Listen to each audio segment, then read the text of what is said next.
فأنا ناصح لإخواني بالصدع بالحق تبيض وجوههم. السكوت في مسألة الحزبية يضرها، فاصدع بما تؤمر وأعرض عن المشركين. سلامي على دماج ورجالها والشيخ يحيى ودار العلم يا سعد بانيها. الحمد لله رب العالمين، والصلاة والسلام على رسوله الأمين وعلى آله وأصحابه ومن تبعهم بإحسان إلى يوم الدين. Amma ba'd. Pertemuan terakhir masih berkaitan dengan seorang perawi yang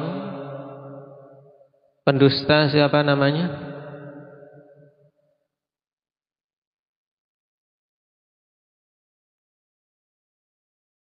Nah, siapa namanya? Indah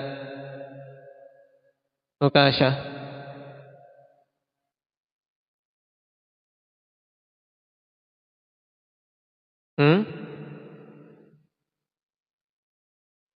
Yang terakhir kemarin,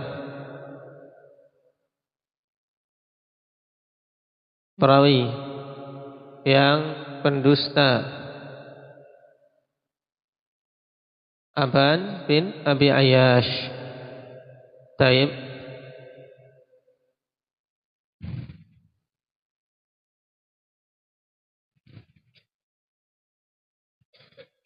Dan pada sanad asar yang terakhir kita ambil, ada dua perawi yang mengalami kebutaan di akhir kehidupannya. Siapa dan siapa? Indah Kashfi, Ali bin Mushir dan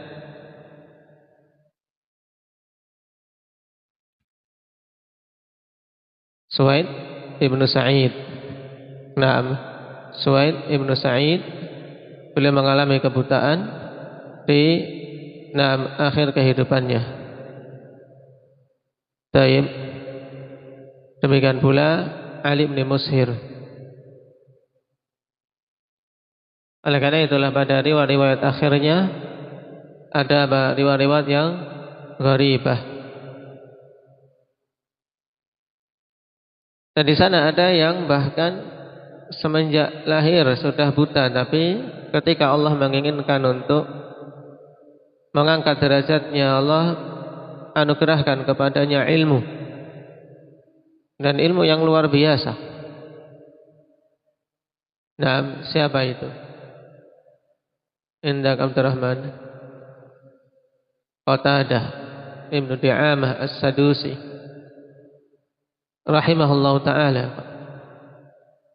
Seorang buta tapi subhanallah Allah beri keutamaan. Nah, setiap apa yang dia dengar tidak terlupakan. Nah, sehingga menjadi penyimpan ilmu dan perawi yang thiqah dari siapa? Termasuk yang paling kuat meriwayatkan dari siapa? Abu Umar Qatadah.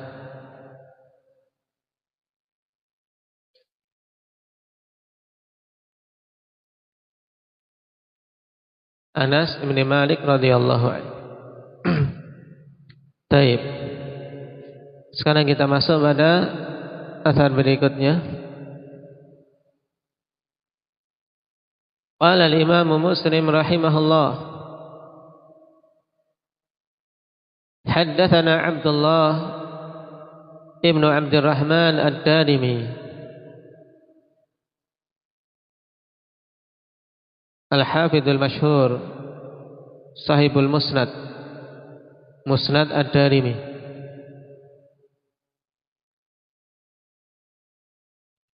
Qala akhbarana Zakaria ibn Adi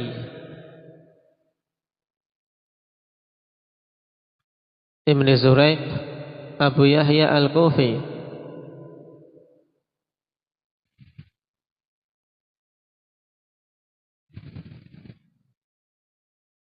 Dikatakan oleh Al-Hafidz Ibnu Hajar rahimahullahu taala, thiqatun jalilun bihifdz.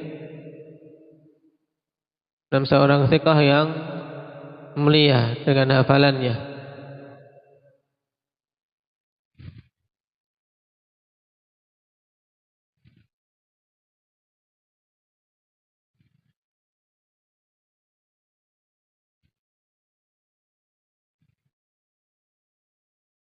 Yang di antara biografinya ikhwan dikatakan oleh Yahya bin Ma'in, kana abuhu Yahudiyan fa aslama. Adalah dulu bapaknya seorang Yahudi kemudian masuk Islam.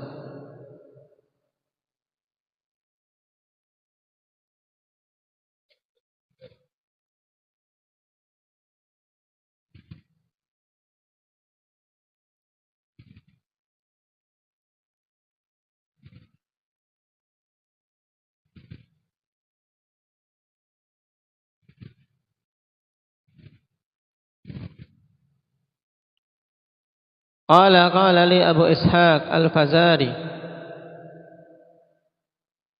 Beliau mengatakan telah berkata kepadaku Abu Ishaq Al-Fazari, uktub an baqiyah ma rawa 'anil ma'rufin wa la taktub anhu ma rawa 'an ghairil ma'rufin wa la taktub an Ismail bin Ayyash ma rawa 'anil ma'rufin wala an ghairihim.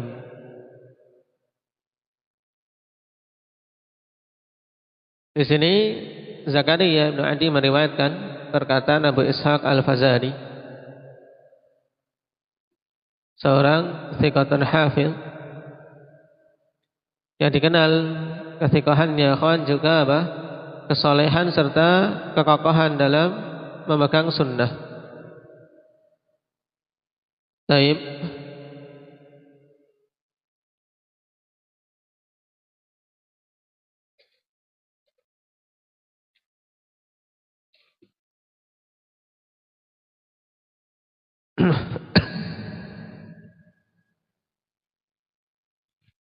Dan dulu beliau melarang orang-orang yang berpemahaman Qadariyah masuk ke majelis beliau. Sebagaimana diriwayatkan oleh Abu Mushir, qadima alaina Abu Ishaq fajtama'an nasu yasma'una minhu. Abu Ishaq tiba. Di negeri kami manusia pun berkumpul untuk mendengarkan darinya. Dan zaman itu memang zaman di mana manusia semangat untuk menghadiri majalisul ilm. Bahkan kalau kita simak pada biografi imam besar sampai ribuan, puluhan ribu hadir dalam keadaan tidak ada mikrofon. Tapi menggunakan mubalik saja. Diulang. Tapi barakah, subhanallah. Al-barakatu minallah. Keberkahan itu dari sisi Allah Subhanahu wa ta'ala. Maka menjadi patokan dan hendaknya kita kejar ikhwanifillah sisi ini. Belajar pun yang kita minta adalah mendapatkan ilmu yang diberkahi. Bekerja juga yang diharapkan untuk mendapatkan rezeki yang diberkahi. Membangun keluarga juga keluarga yang diberkahi. Karena sesuatu kalau diberi barakah oleh Allah, padanya kebaikan yang terus menerus dan senantiasa bertambah.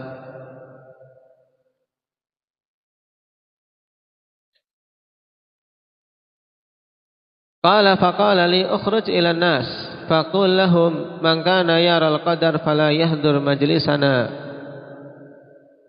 Maka Abu Ishaq kemudian mengatakan kepadaku, keluar kamu temui manusia. Kemudian katakan kepada mereka, siapa saja yang berkeyakinan Qadariyah maka jangan menghadiri majelis kami. Fafa'altu, maka aku pun lakukan apa yang beliau instruksikan. Dan di samping kekokohan dalam sunnah, beliau juga bersemangat di dalam medan perang. Sahibu sunnah wa ghazwin. Juga terjun dalam medan perang.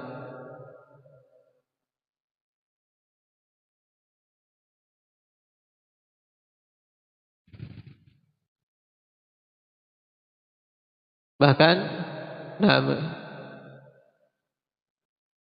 dipuji oleh Imam Syafi'i rahimahullah ta'ala pada sisi yang lain, yaitu di mana beliau mengarang kitab syiar, termasuk yang awal-awal mengarang kitab syiar, yaitu yang menjelaskan tentang sirah. Imam Syafi'i mengatakan lam yusannif ahadun fis siyari mithluh. Belum ada seorang pun yang mengarang dalam pembahasan sirah seperti beliau. Ini tentunya di zaman tersebut.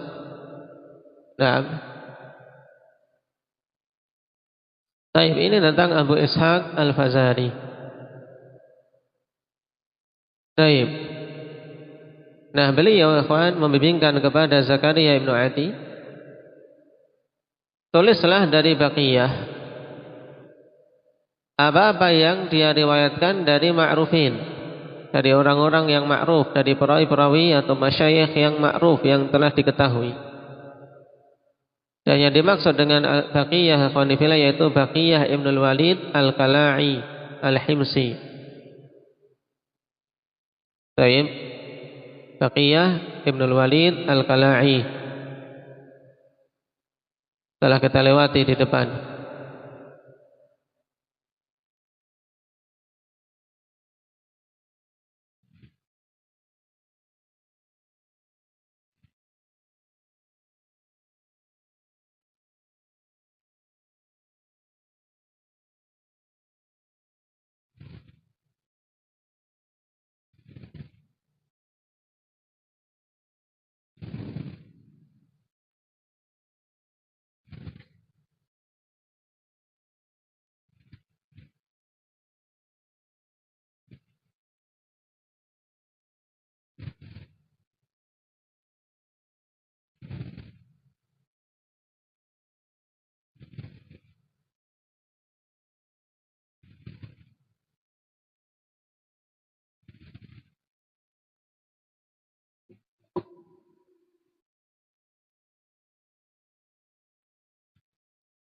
Qala wala taktum anhu ma rawa an ghairil ma'rufin. Dan jangan kamu tulis dari Baqiyah Ibnul Walid ini apa-apa yang dia riwayatkan dari selain orang-orang atau perawi-perawi yang ma'ruf. Kenapa? Dikarenakan Baqiyah Ibnul Walid banyak melakukan tadlis dari para perawi yang dhaif. Dan tadlis akul kadib. Baqiyah Ibnul Walid dikenal dengan mudallis.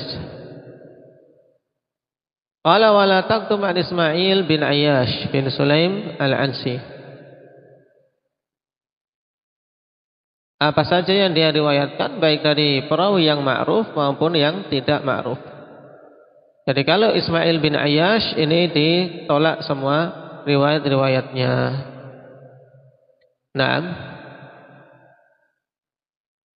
Ini pendapat dari Abu Ishaq Al-Fazari rahimahullah ta'ala. Dan Imam Nawawi rahimahullah ta'ala dalam syarah beliau mengkritisi dalam perkataan beliau, hadzal ladzi qalahu Abu Ishaq Al-Fazari fi Ismail khilafu qauli jumhuril al-immah. Ini yang dikatakan oleh Abu Ishaq tentang Ismail menyelisihi perkataan jumhur para imam, yang mayoritas para imam. Kemudian beliau paparkan pendapat-pendapat imam yang lain. Tapi di antaranya perkataan Yahya bin Ma'in yaqul Ismail bin Ayyash thiqah. Wa kana ahabba ilayya na'am. Wa kana ahabba ila ahli Syam min Baqiyah.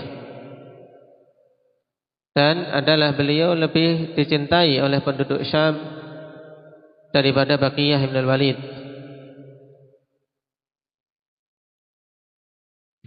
Ini tautsik dari Yahya bin Ma'in.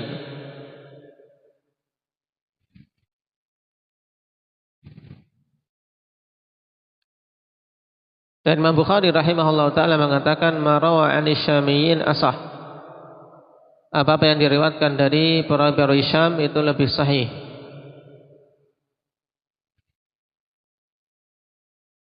Demikian pula Amr ibn Ali, idza haddatsa an ahli biladihi fasahih. Jika dia meriwayatkan dari penduduk negerinya maka riwayatnya sahih. Baik. Tapi kalau meriwayatkan dari penduduk Madinah maka tidak diterima. Nah, dia selain penduduk negerinya, penduduk Syam. Kalau meriwayatkan dari penduduk Madinah misalnya, imam dari penduduk Madinah seperti Hisham bin Urwah, Yahya bin Sa'id, maka tidak diterima.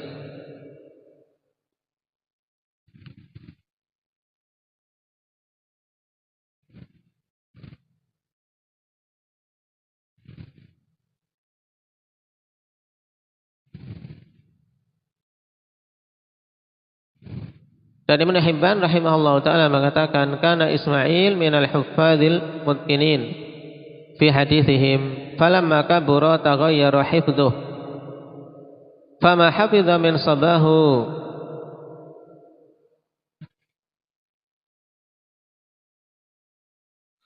min fi sabahu wa hadatsatihi atabihi ala jihatihi wama hafidha ala al-kibar min hadithil ghuraba khallata fihi wa adkhala al-isnada fil isnad wa alzaqa al-matan fil matan. Ini kesimpulan dari Ibnu Hibban bagus. Ismail dia seorang hufad yang mutqin. Nah, dalam hadisnya, tapi setelah mengalami ketuaan dengan bertambahnya tua tentunya hafalan berubah. Sehingga apa yang beliau hafal di masa muda dan masih kuat, maka dia akan menyampaikan dengan apa? Dengan benar. Tapi yang dihafal setelah tua, dari hadis-hadis yang gharib, maka dia campur adukkan sanad satu dengan sanad yang lain, matan satu dengan matan yang lain. Wa huwa la ya'lam, dalam keadaan beliau tidak menyadarinya. Taib.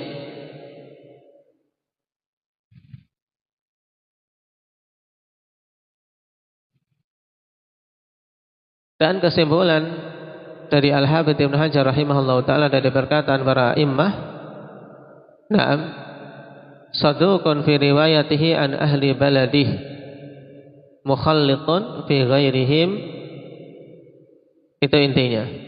Jadi kalau meriwayatkan dari penduduk negerinya maka saduq, diterima, dan tingkatannya hasan. Nah, penduduk negerinya negeri apa? Ini Ismail bin Ayyash, penduduk Syam.